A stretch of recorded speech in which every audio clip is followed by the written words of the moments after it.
All right, Mr. D-Roy, I know you got lots of funny in you, man. It's good seeing you today again. Well, you know what they say, funny is money. Ho, they do say that. Or at least they're going to start right now. Oh, I thought it was free as for me. They say that as well. How's the old selling been going, buddy? How's that pocketbook of yours? It's slow, man. I'm not going to lie. It's been slow. I did a little listing the other day. I thought I need to get this moving. I did the sell similar, stop selling, edit some things trick, and it's slow. I don't know how much of that's the economy, how much of that's summer, and how much of that's I'm selling pro wrestling graded cards for the most part. Maybe that's not the most lucrative business. I don't know, but it's pretty niche. It's pretty niche, but that's where I went. That's the path I took, and it's what I enjoy. That's kind of the thing. I kind of got into it. Man, I've kind of got on the ground floor a little bit. There's a lot more opportunity for me there than there would be in other sports cards arenas. Obviously, I can find and get things that not everybody can. So that's where I've been. But also, I'm looking at other things. Always looking at other things to sell. I'm trying to put together, I haven't done it yet, but my Jerry Sloan collection. I'm thinking I'm going to get a few of those items together, send it over probably to Golden Auctions. We've talked about them a little bit a couple episodes back, and I just think I have some really unique items that they can find the buyer for. I haven't been able to. So. You know the nice part about all those Jerry Sloan items and the stadium related? It's the Delta Center again. Delta Center's back. I wonder if you could take one of those Delta Center parking passes and just stroll on in like you own the place. Well, people have mentioned that. It does say like 96, 97 or something on there, but I still think if I had my Jerry Sloan Delta Center parking pass hanging from the old rearview mirror, who's going to bother me? Just say you're one of Jerry's offspring. Don't you know who I'm? Jerry Sloan. I'm just the reincarnation. Yeah. a little gruffer. You got the hard nosed Jerry Sloan look. Don't bother me, kid. Do your job. There you go. Yeah, I don't know. I mean, I got that Karl Malone signed Sports Illustrated that says Coach Sloan MVP. I think it was 96, 97. Thanks, Karl Malone. You got all those Christmas cards too. I got that. I don't know how much. I mean, those got to find the right person. I do got Christmas cards, but I'm just thinking some of those different items. Maybe even that finals ticket and stuff. I might just send it over to Golden and say, hey, what do you think? Whatever did happen. I mean, a long time ago, you go into the archives. We appreciate all our listeners that you get all the stories. You had the debacle with the John Stockton signed Dream Team shoes. Whatever happened to them? Where are they in currently? I currently have possession of them. I sent them. That's been a whole debacle. It was the whole insurance thing. Yeah. Didn't get paid out. Somebody else was going to have them restored. They didn't want to. I mean, they sat there for probably a year. I bought a donor pair. They were going to switch out the soles or something like that. The guy that was going to do them didn't feel comfortable doing it. Didn't want to take it because of what the thing was. Didn't want to ruin it or potentially. Like, how do you ruin? The soles are already busted out. But then I thought, they are original. I don't know. There's been some Dream Team stuff going again. I don't know the exact value, but let's say, they were Jerry Sloan's. I can prove that. They're from John Stockton. They're signed Barcelona. I think it says the year. And he signed 92. It. I think it says Barcelona 92. It might say Dream Team, but now I have them in possession. I just need to find them the right home. I thought for a while, and I kind of was sending out things and trying to get some traction. Sometimes it's just getting that right stuff. I thought somebody in the Jazz family organization would want them, but it's not seeming to find that. So I'll go with the private collectors, and it's all the right time. It's just timing. It's the right people. And it's the right people seeing it. I don't know that those people are necessarily scrolling through eBay looking for these items. No. Like we've said, there's Golden. There's other people too, but he can make a few phone calls to those people and say, "Hey, I got this." Yeah. And I don't have that Rolodex, so yeah, it might be worth doing that just to get some cash flowing and some things going. And again, that area is smaller than, let's say, a Patrick Ewing type item. I mean, obviously Michael Jordan, everybody knows that. Even a Scottie Pippen. Chris Mullin, probably not quite as much. Yeah, you got your markets, and then you got. I mean, the weird thing about John Stockton is I think he's very underrated as far as. I mean, he was this shorter white guy from Spokane, Washington. But when you look at it, he holds a couple NBA records that aren't going to be touched. I mean, the steals and assists, but usually you are decorated with the more titles you get. Yeah. That's why Michael Jordan's up there. LeBron's always being mentioned, Kobe, Shaq, but also, like you're saying, Patrick Ewing. Some of those guys were just in New York markets. Yeah, they're bigger. A lot bigger fan base than the Utah Jazz. So, and even then, I mean, we have the best of the hits. We remember, but the Salt Lake market, it was a different place 30 years ago. Yeah, it was a lot smaller. I mean, now there's legit talks. I think we, PJs. I feel like a hockey team is on the precipice. That's what they're saying. That's what I've heard in my meetings. I've heard that the your meetings, the NHL's coming. I hear we're getting a team. We're gonna get the Coyotes. It's kind of rumors of the Coyotes. We might pull Quebec. We might get those guys. The old Quebecers. Oh wait, that already happened. The Whalers. No, they're not there. We might get somebody. That's what I'm hearing. We're hearing that we might get somebody. And we already have the place. We already have. They do like most places do. We've got the Dooley. We've got the Delta Center. So, I guess that's a question. And I know we're going to kind of put you on the spot. If you could name a hockey franchise, which route would you go? Well, I really like the Kraken, and I like the Golden Knights of Vegas. I think those have been good, intuitive names. You'd have to have something local to Utah. Always the Seagulls is always fun because a lot of people don't know, but that's our state bird. Yeah. And it doesn't make sense because we're a landlocked state, but there's history and stuff with that. I don't know. Let me. The MLMers? MLMers, yeah. The essential oils. the magic juice. The Utah Magic Juicers. I mean, that would be good. I don't know. Probably the Elks, the Bison. Yeah. Probably something a little. The Golden Eagles was always good. Now, we had a while ago, the Grizzlies are our current minor league team, which is a fine name, but there's not a real lot of grizzly bears in Utah. No. There's bears, but not grizzlies. But I always liked the Golden Knight or the Golden Eagles, except for now there's the Golden Knights, so I have to think about that. But the Golden Eagles was the one before them. Yeah. But that's kind of a cool name. It's not the Bald Eagle. It's a different variation. Yeah. And it's something that's, around Utah. Kraken. That's a good one, man. And especially maybe the Sasquatches or something like that. You know something a little cryptic. The Skinwalkers. Oh, yeah. I like that. That's what the Utah Skinwalkers. Well, we got the Colliers Real Estate Company. They could kind of sponsor them because, Brandon Fugel, he owns the Skywalker or Skinwalker Ranch. Skinwalker Ranch. You're mixing up your Star Wars. Yeah, my Star Wars. I bet my Wookiee. I don't know. That could be a good one. That would be. I'd like that. The Arches, Yeah. The Utah Zions. Yeah.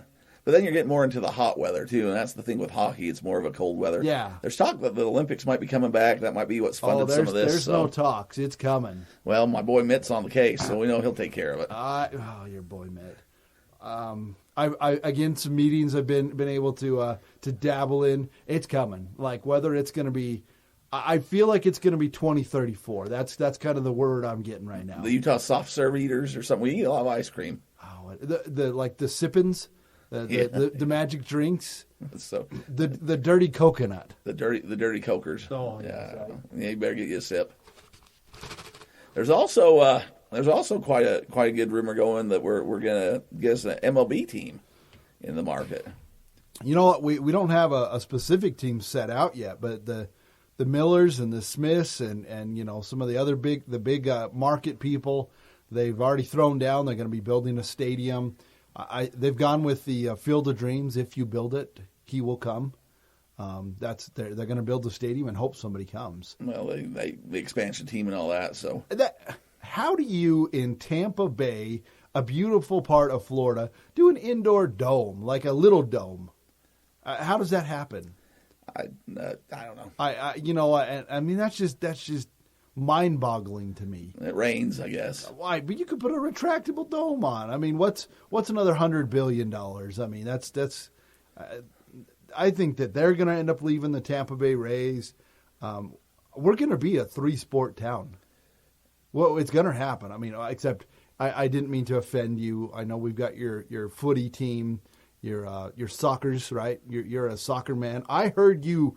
In Florida, in Gainesville, Florida, I heard you say that. I'm a Man U. Is that my guy? That was your guy. Yeah. I heard that you were a soccer man, not a football fan. Well, if you go back in the archives, clear back to when we interviewed, what was that soccer collector guy? Oh, he was a good one. Bill or something like that? Bill. Bill, Soccer Bill. That was right when I was getting COVID the first time. We talked to old Bill.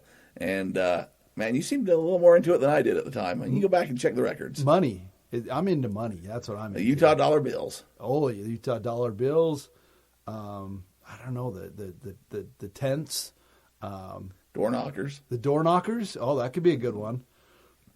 We'll have to get a little stew on that. But I think the skinwalkers, I like the skinwalker. That was a good one. The Utah skinwalkers, everybody's like, what the heck is that? And it could be like a tourist attraction. I mean, it already is, but kind of like that Holiday Oak Island they have down there and down in, in the Carolinas. Well, you're all over. You're all over the place on this one. I'm just thinking, I enjoy sport. I got to go to a Nationals game going back to the DC episode. We went to the DC. The Nats? The Nats. Saw some Nats. Different place. I saw the old shot clock. Now they have the pitch clock. It's a much quicker game, which, again, baseball is kind of one of those things. It needed it. It really did need it. And people talk about market size. I mean, we were in DC, and it was a beautiful, beautiful weeknight. And, I mean, tickets weren't expensive, but it was not full by any means. I mean, it was maybe 40% capacity. So the same thing, like you got to get these, even a $5 ticket to get kids in there. Like you get kids in there. I mean, there isn't a parent that's going to go in there and not let their kid get a hot dog or, you got to get people in the door, man. You got to get them hooked. You got to get butts in the seats. You got to get these players out there signing these autographs. So you get them caught young. So they always remember when Chris Sabo went up and signed their autograph, and Eric Davis and Rob Dibble, like I did when I was a youngster. Yeah, just like that. Just like that. That's how you fix it. Just do what Adam did when he was a youngster. You get them hooked, and I mean, home of Utah. Like we got a lot of kids here. We do have a lot. Maybe that could be the Utah Breeders. The Breeders. Ooh, I like that. Yeah. Breeders. There's got to be something. Let's kind of stew on that a little bit. But getting back to your sales, I'm kind of in the same boat. Like the hard part is, like, so we're leaving for a little while. I had to put my store on vacation mode, but it only let me do it for 28 days. Yep. And I was gone, and I wasn't going to be able to get it back, so I had to like cancel an order because I wasn't going to be able. Well, that's never fun to fulfill it. So that one kind of stung. It was a good chunk of change, and I wasn't be able to meet the deadline. So that one kind of disappointed me. Yeah. I mean, balance that. You're gonna have a computer with you though, so you can extend it once it expires too. Yeah. You just don't have your stuff. You just don't have the stuff. I mean, if you hired somebody, they could go do it for you. But the hard part, but it's tough to tell you. Where your stuff is. Yeah. You know what I mean? Like you got to know where it is. Yeah, you'd have to have somebody, pretty familiar with your setup. And if I'm not the most organized when it comes. I know where my stuff is, but if I go through the one box and it's not there, then I know the other box, 2 or 3, or if it's not there, I know it's at the box at home. So how much are you missing out on? What was the sale? It was a Jose Canseco card. Oh, it was for like $60. Nice. That's decent. Yeah. It was not a $15 card. It was a good chunk of change. So definitely disappointed about that. Kind of like the same thing as you. I got a couple text messages a while ago saying, "Oh, that card's not worth that," or, you've labeled it wrong or something like that. Which always means they're looking at it like they're trying to lowball you. I know you've been getting quite a few of those. There are a lot of lowballers out there. But they're like, "Oh, that card's not worth $200." I had a guy the other day. I have a Patrick Mahomes card, All-American. It might be a Leaf or something like that. It's not, the top rookie card or anything like that, but solid card. I have it priced at, maybe a little high price, but guy just won another Super Bowl, and he's probably going to win a few more. Yeah. A good little ball player. And it's a nice looking card, PSA 10. And the guy just sent me over LOL or LMAO or something like that with a smiley face. Nothing else was said, whatever. And I go, look, I have like 10 feedback, and I'm a passionate card collector.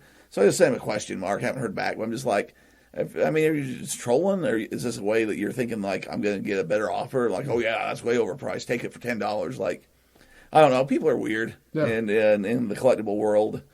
I mean, just because it's not your cup of tea doesn't mean it's not somebody else's. And You might think it's a little overpriced, but population low and somebody else is going to pay it. I don't care. I mean, I'll sit on it till Patrick Mahomes retires. I mean, what am I out? You know. And that's the same thing. On a couple of the Tiger Woods things I was looking for, they had it up at a ridiculous price, and it said make offer. And whatever happened with that? So last time we were talking a little bit about that.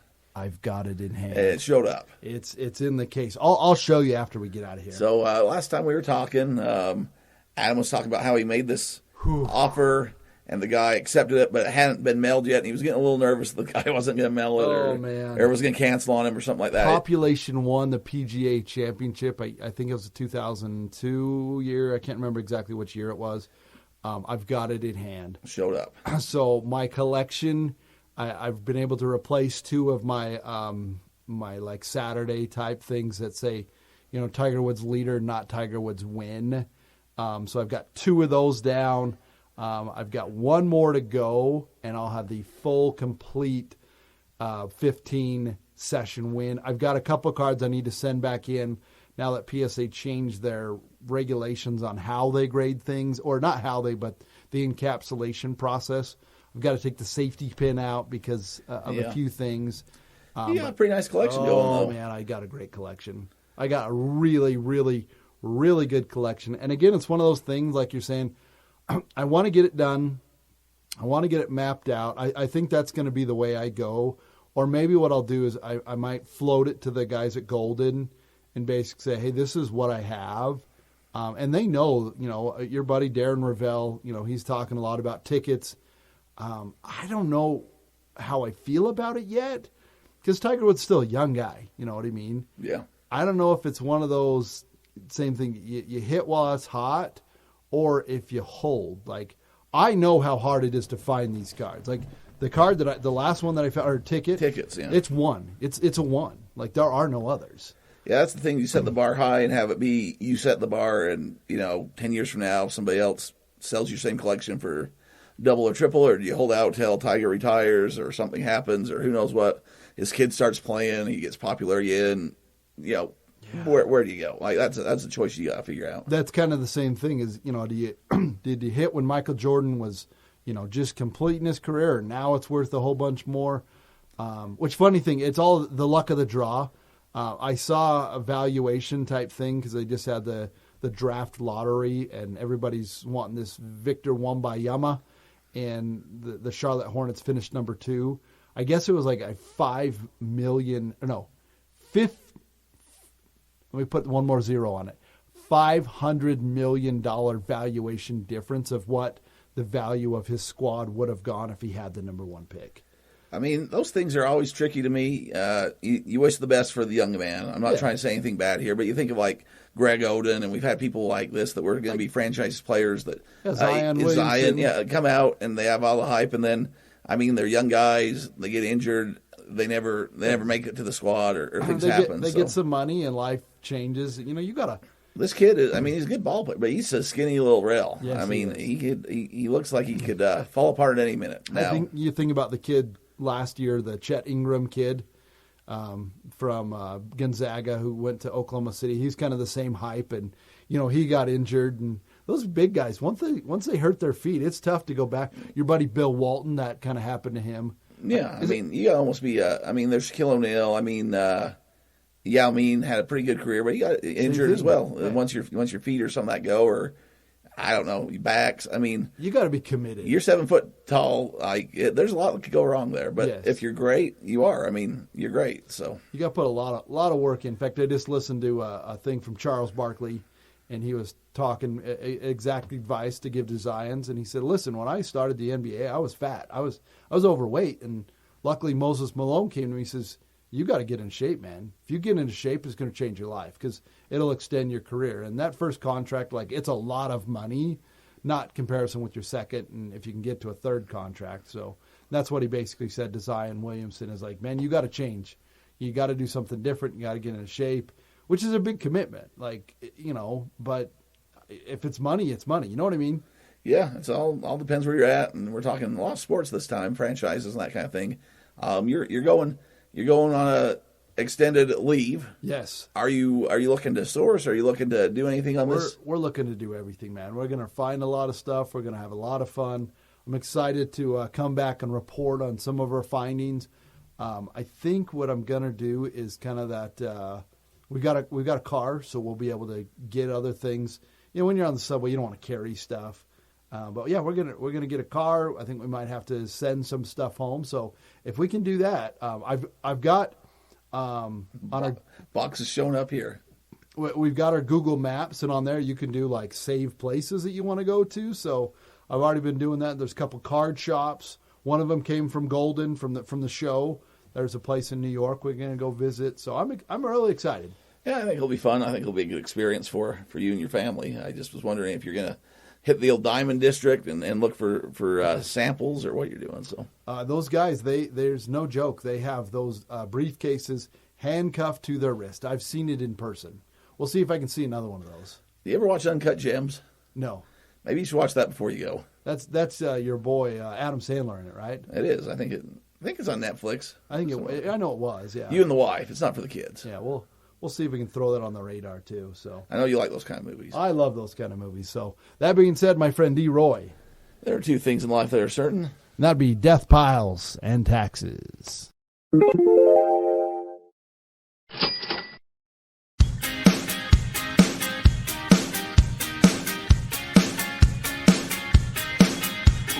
well within our rights to use this song. We're aware that preaching copyright is wrong. With lots of dedication, we've researched the legislation, and this music has nowhere else it belongs. Derek is the king of Deathpiles, and Adam does his taxes all the while. Deathpiles and taxes, selling stuff online in between. Deathpiles and taxes, no copyright infringement to be seen.